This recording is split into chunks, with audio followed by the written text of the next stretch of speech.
우리가 하나님의 말씀을 받을 때 하나님의 말씀이 나에게 완전한 해답이라는 것을 믿는 믿음으로 우리는 말씀을 받아야 됩니다. 하나님의 말씀이 답이 아니라면 우리가 뭐하러 이 자리에 앉아있고 뭐하러 말씀을 듣겠습니까? 가만 잘 생각을 해보세요. 내가 진짜 하나님 말씀이 답이 아니라면 이 시간만큼 무의미한 시간이 없어요. 하나님의 말씀이 진짜 답이 아니다. 그렇다면 우리는 진짜 쓸데없는 짓 하고 있는 거죠. 이 시간에 차라리 그냥 쉬거나 자거나, 다른 친구들은 공부하는 친구들도 있을 수 있겠죠. 근데 우리는 그러한 것들보다 이 시간에 하나님께 예배드리고 말씀을 받는 것이 더 가치 있고 의미가 있고 더 나아가서 완전한 해답인 것을 믿기 때문에 우리는 하나님의 말씀을 받는 것입니다. 여러분들이 그렇게 되기를 바랍니다. 아멘. 자, 성령 충만한 자의 감사라는 제목으로 우리에게 말씀을 주셨습니다. 여러분들이 말씀을 받으면서 곰곰이 생각을 해보셔야 돼요. 자, 원래 인간에게 하나님께서 주신 축복이 성령으로 내주하시는 거죠. 창세기 2장 17절 말씀 가운데에서도 보니까 하나님이 우리 인간을 뭘로 지으셨죠? 흙으로 지으셨죠. 근데 그 코에 하나님의 생기를 불어 넣으셨어요. 그래서 인간이 생영이 되었습니다. 하나님의 성령이 우리 인간 안에 거하시는 거예요. 그죠? 자, 잘 생각해 보세요. 원래부터 성령으로 내주하셨어요. 그죠? 그러면 하나님의 성령이 요만한 게 어딘가에 이렇게 들어와서 요만한 게 있는 걸까요? 하나님의 영, 성령이. 물론 어떤 물질로서 존재하고 계시는 분은 아니겠죠. 아니죠. 그런데 하나님의 성령이 우리 안에 거하신다라는 것은 목사님은 개인적으로 그 자체로 충만이라고 생각을 합니다.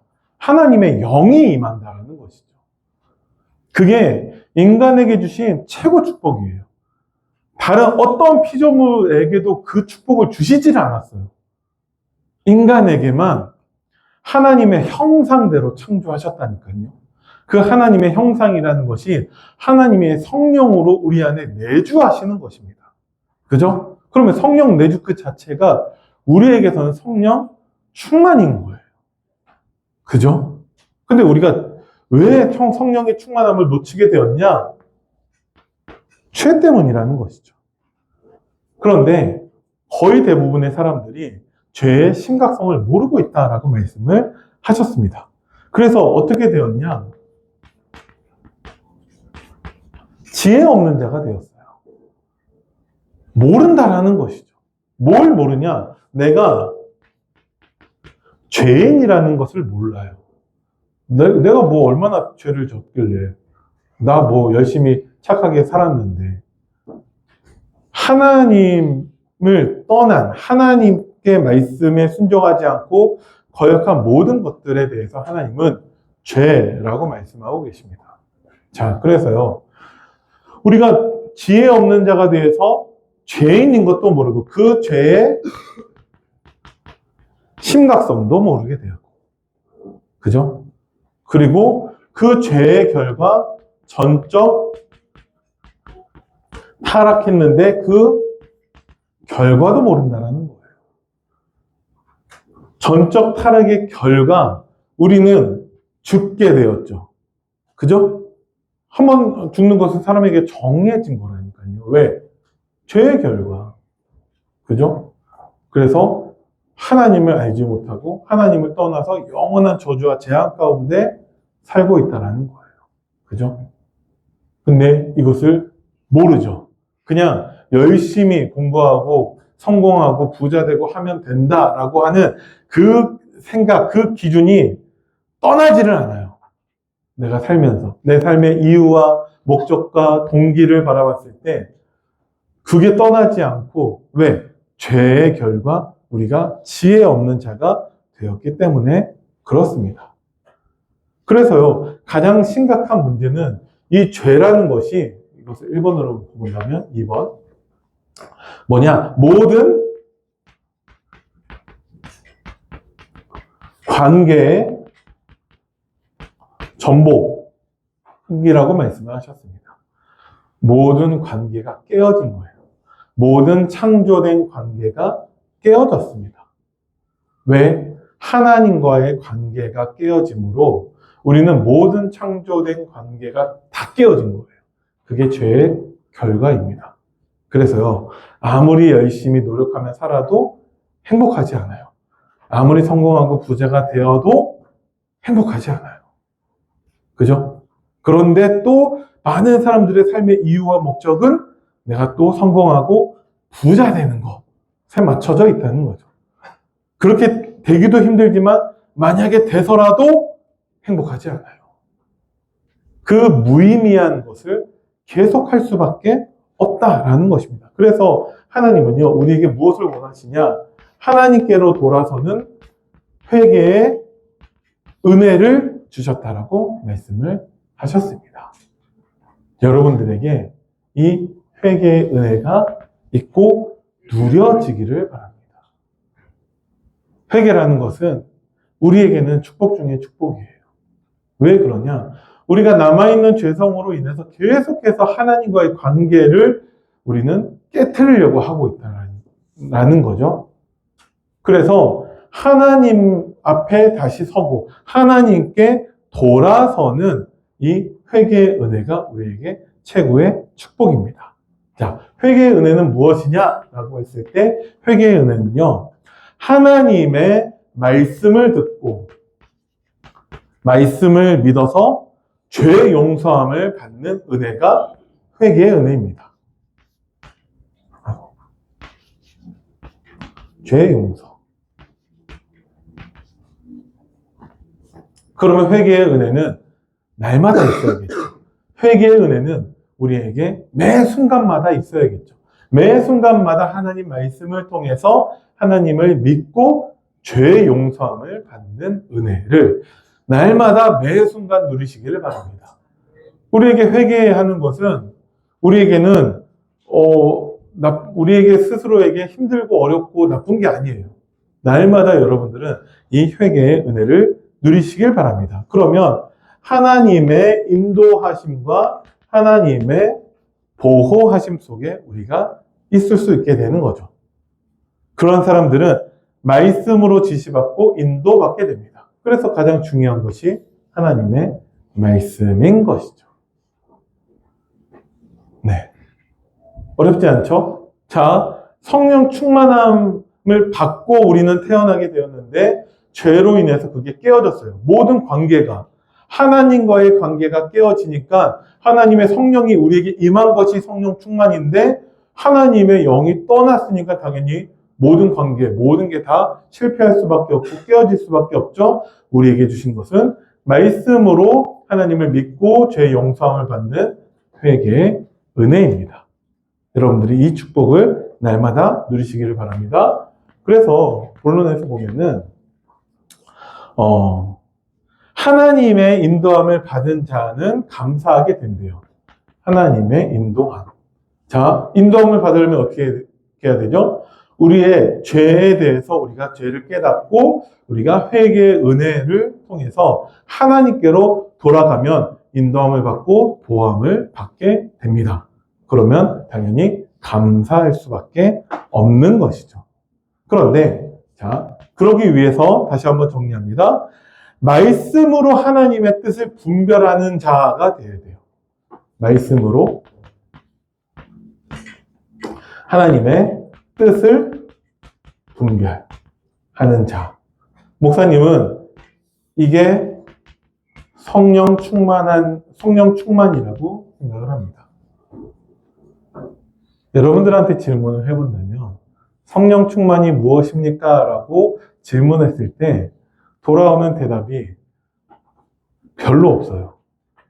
지금까지 목사님이 사역했을 때 성령 충만이 무엇이냐? 하나님의 말씀을 통해서 하나님의 뜻을 분별하는 것이 성령 충만입니다. 왜 그러냐? 하나님의 뜻은 뭐죠? 하나님의 뜻은요, 우리가 날마다 회개의 은혜를 누리기를 원하고 계세요. 그래서 성령 충만한 자의 감사라는 것을 이렇게 정리할 수 있겠죠? 회개의 은혜 속에서 말씀의 인도 받는 자로 정리할 수 있습니다. 왜 이렇게 따로 정리를 하냐? 성령 충만한 것에 대해서 여러분들이 알고 있지만 성령 충만함이 나와 별로 관계가 없다라고 생각할 때가 너무나 많아요. 그렇지 않나요? 뭔가 뜬구름 잡기 식의 뭔가 무지개를 잡는 것과 같은 식으로 신앙생활하는 사람들이 너무 많다라는 거죠. 그러면 당신은 성령 충만하십니까? 라고 했을 때 맞습니다. 저는 성령으로 충만합니다. 라고 자신 있게 대답하는 사람을 본 적이 없어요.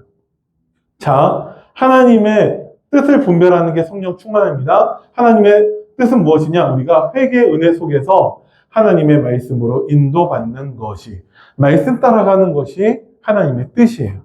그럼 여러분들이 성령 충만한 자가 되려면 어떻게 해야 되냐? 회개의 은혜 속에서 말씀의 인도를 받으면 됩니다. 아멘? 어렵지 않죠? 네. 그러면서 말씀하신 게 하나님의 뜻이 어디에 있냐? 성경에 기록되어 있다라고 말씀하셨습니다. 알고 계셨나요? 하나님의 뜻이 성경에 기록되어져 있대요. 그럼 우리가 성경을 읽어야죠. 그래서 우리가 함께 성경을 읽고 있는 거예요. 그죠? 성경을 읽지만 마시고 성경을 통해서 하나님의 뜻을 분별하는 여러분들 되기를 바랍니다. 그게 성령 충만한 자예요. 그죠? 그러면 성령의 다스림과 인도함을 매일 받게 돼요. 매일 무엇에? 내 마음과 생각에 무엇을 하기 이전에 하나님이 원하시는 게 무엇일까? 예수님이라면 어떻게 하셨을까가 먼저 생각나게 된다라는 것이죠. 하나님의 뜻을 분별해서 날마다 내가 하나님의 그 회개의 은혜 속에 있게 되는 것입니다. 그죠? 두 번째, 자, 성령 충만한 자가 드리는 참된 감사의 삶입니다. 감사할 수밖에 없는 것이죠. 그죠? 왜? 이제 정말 매일매일 회개의 은혜 속에서 회개의 은혜는 어떻게 누리냐? 좀 이따 말씀을 드리고 회개의 은혜 속에서 우리는 말씀으로 인도받는 자가 되었기 때문에 감사할 수밖에 없겠죠. 그래서 감사로 하나님께 영광과 찬송을 돌리며 예배가 살아나게 됩니다. 매일의 삶 속에서 예배를 드린다가 아니라 매일매일 하나님이 나와 함께 하시는 예배의 축복을 누리게 됩니다. 여러분들이 그렇게 되기를 바라요. 목사님이 지난주에 휴가를 갔다 왔는데 휴가를 가기 전에 제일 걱정되는 것이 무엇이냐? 이 예배의 축복을 놓치는 거였어요. 목사님은 주로 어떻게 그것을 누리냐? 사역을 통해서 예배의 축복을 누리거든요. 근데 지난주 내내 사역을 안 하고 그냥 휴가를 갔다 왔죠. 그러니까 실제로 매일매일의 그 늘 누렸었던 예배의 축복을 놓치는 거예요. 목사님인데 혼자서 예배의 축복 누릴 수 있지 않냐? 물론 맞죠. 그런데 여러분들도 나중에 그게 무엇인지 한번 맛보게 되기를 바랍니다. 사역자가 돼서 너무나 행복하고 감사한 것은 무엇이냐? 내가 사역을 하면서 남들은 누리지 못하는 그 예배의 축복을 매일 누린다는 거예요. 그게 뭔지 잘 모르시죠? 그게 다른 어떤 것하고도 바꿀 수 없는 그 기쁨이 따로 있어요. 그래서 우리 중고등부 가운데에서도 그 기쁨, 그 맛을 아는 사람들이 많아지게 되기를 바랍니다. 그래서 우리 후대들을 통해서 많은 사역자들이 일어나게 되었으면 좋겠어요. 우리 교회에 지금 신학생이 없어요. 우리 교회. 이거는 심각한 문제예요. 왜 신학생이 없고 왜 주의 종의 길을 가려고 하는 마음을 갖고 있는 후대가 없냐라고 했을 때 여러 가지를 생각을 해봐야 돼요. 그 기쁨이 무엇인지를 저희가 전달을 못했든지, 아니면 겉으로 드러나는 삶을 보니까 그 고난의 길을 가고 싶지 않다라는 건지는 모르겠는데, 진짜 여러분들께 자신 있게 말씀드릴 수 있는 것은, 목사님도 당연히 혼자서 하나님께 예배의 축복을 누리는 것을 하고 있다니까요. 근데 그거와는 다른 사역을 통해서 분명한 그 행복이 있어요. 따로 있어요. 여러분들이 그 맛을 알게 되기를 바랍니다. 우리 안에 기쁨이 넘치게 되며 하나님을 향한 찬송이 나오게 됩니다. 그래서 여러분들은 하나님께 영광을 돌리고 찬송을 하려고 하지 마시고 날마다 회개의 은혜 속으로 들어가시기 바랍니다. 아멘. 그렇게 되면은 내 상황과 상관없이 항상 모든 것에 감사하게 돼요. 예수 그리스도의 이름으로 중요한 것은 당연히 모든 상황 속에서 당연히 하나님께 감사할 수밖에 없겠죠. 왜? 회개의 은혜 속에서 말씀으로 인도받고 있으니까. 자, 회개의 은혜 속으로 들어가는 것은 무엇이냐? 예수 그리스도의 이름으로 감사하는 것은 그리스도의 중보와 희생으로만 우리는 하나님께 감사를 드릴 수 있음을 가르쳐 줍니다. 라고 말씀을 하셨어요. 우리가 회개의 은혜 속으로 들어갈 수 있도록 예수님이 우리에게 오셔서 그리스도의 그 사명을 감당하셨습니다. 그러면 여러분들이 복음을 누리는 자가 되면은 날마다 회개의 은혜 속으로 들어가게 됩니다. 여러분들이 날마다 회개의 은혜 속으로 들어간다는 것은 내가 예수 그리스도의 그 복음을 누리는 거예요. 예수 그리스도의 복음을 누리면 어떻게 되냐? 여러분들이 복음적인 사람이 됩니다. 목사님이 자주 말씀 가운데에서 전하는 내용인데 여러분들이 복음적인 사람이 되었으면 좋겠어요. 이게 하나님의 하시는 일입니다. 복음적인 것은 무엇이냐? 목사님은 복음을 놓고 봤을 때 복음은 무조건 살리는 거예요. 복음은 무조건 우리에게 힘이 됩니다. 복음은 무조건 우리에게 은혜가 돼요. 그래서 복음적인 것은 목사님은 살리고 힘주고 은혜받게 한다라고 생각을 합니다. 하나님이 말씀을 통해서 우리에게 그렇게 하고 계세요. 그러면 우리도 그렇게 해야죠. 하나님이 예수님을 통해서 모든 문제 끝내셨다면 나도 모든 문제를 끝내야 됩니다. 문제 삼지 말아야 돼요. 그것 때문에 염려, 걱정, 근심하지 말아야 돼요. 그죠? 예수님이 정말 하나님이 복음을 통해서 우리를 살리고 힘주고 은혜받게 하신다면 나도 말씀을 통해서 나를 살리고 나에게 힘주고 내가 은혜받게 해야 한다는 것입니다. 그게 복음적인 사람이라는 거예요. 회개의 은혜 속에 있는 사람만 이렇게 할 수 있습니다. 그렇지 않은 사람은 5개의 말밖에 안 해요. 힘들다, 어렵다, 안 된다, 없다, 죽겠다 이 얘기밖에 안 해요. 전혀 복음적이지가 않죠. 그래서 여러분들이 혹시 힘들어, 너무 어려워, 아무것도 없어, 다 안 돼, 죽겠다 이 말 하고 있다면 나를 점검하시고 다시금 예수 그리스도를 통해서 회개의 은혜 속에서 하나님의 말씀을 따라가는 여러분들 되기를 바랍니다. 복음적인 사람이 되세요. 그죠? 말씀으로 나를 살리고 힘주고 은혜받게 도우세요. 그죠? 그러면요, 그런 사람은 나뿐만 아니라 다른 사람을 살리고 힘주고 은혜받게 할 수 있다는 것이죠.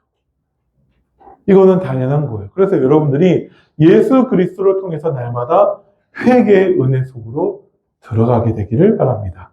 자, 결론입니다. 우리의 말과 행동과 모든 그런 상황에서 예수 그리스도 이름으로 기도하며 하나님께 감사하라고 하셨어요.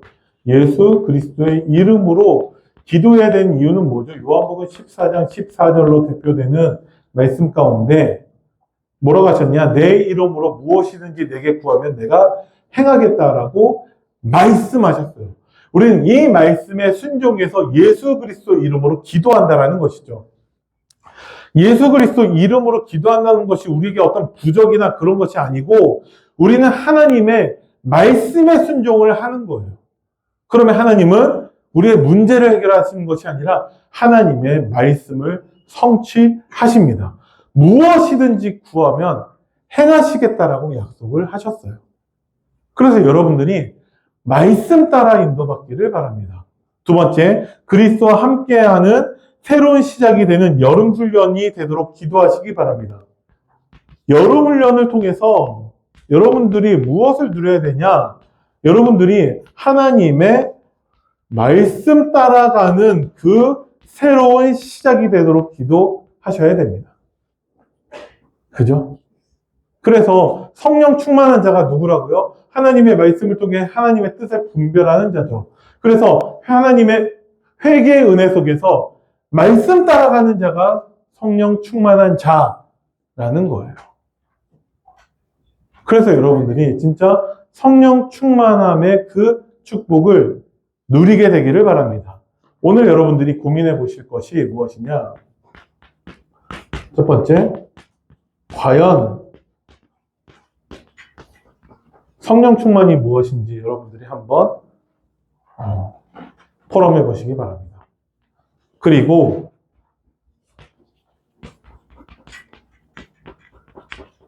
회개의 은혜가 무엇인지 서로 나눠보시기 바랍니다. 세 번째, 말씀 따라가는 것이 무엇인지 한번 여러분들이 나눠보시기 바랍니다. 다 말씀 가운데 목사님이 전달한 내용이죠.